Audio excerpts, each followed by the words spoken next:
Hello guys, pag-usapan lang natin ang breaking news. Ayon kasi sa bali-balita, lagot na.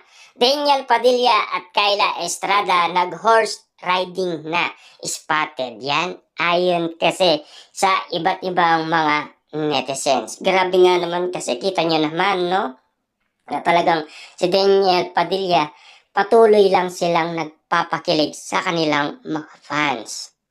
Na alam nyo naman siguro, hanggang ngayon, walang tigil ang mga romantic moment ni Daniel Padilla at Kyla Estrada na talagang nabubuo ang mga telyeserye sa social media nang dahil sa kanilang lambingan moment na pinapakita.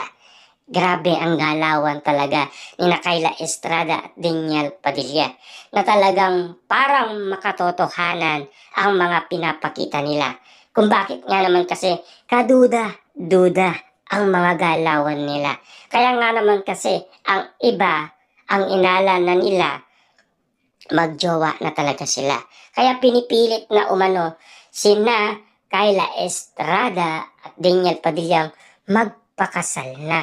Na alam nyo naman siguro, yun din naman kasi ang mga iniiling ng iba't ibang mga netizens. Para nga naman kasi matigil na ang issue.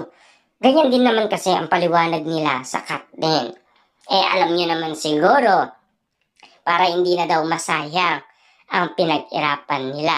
Lalong-lalo na yung mga ayuda moment na nakuha nila. Siyempre, lahat ng mga ayuda na yan, kapag hindi katotohanan, maglalaho ang mga bulong-bulungan. Siyempre, hindi magtatagal, lilisan din yan at makakalimutan din ng iba't ibang mga tao. Pero, kung sakaling katotohanan man ang pinapakita nila, at least, alam na natin. Kasi ang iba, ang iniisip nila, Catherine Bernardo at Daniel Padilla pa rin ang pinakamalakas na usap-usapan ngayon sa social media.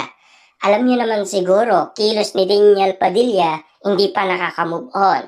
Kilos ni Catherine Bernardo, hindi pa rin siya nakaka-move on. Kahit sabihin na natin, masaya na sila sa kanilang relasyon. Na alam niyo naman siguro, kung sakaling palabas lang ito, wala tayong magagawa. Siyempre, alam niyo naman siguro, mga artista sila na talagang kinababaliwan at kung bakit nga naman kasi kinagulat nila ang bawat sitwasyon na ginagawa ni Catherine Bernardo at Daniel Padilla. Siyempre, ang alam naman natin noon, umina na sila. Yan din ang sabi ni Daniel Padilla.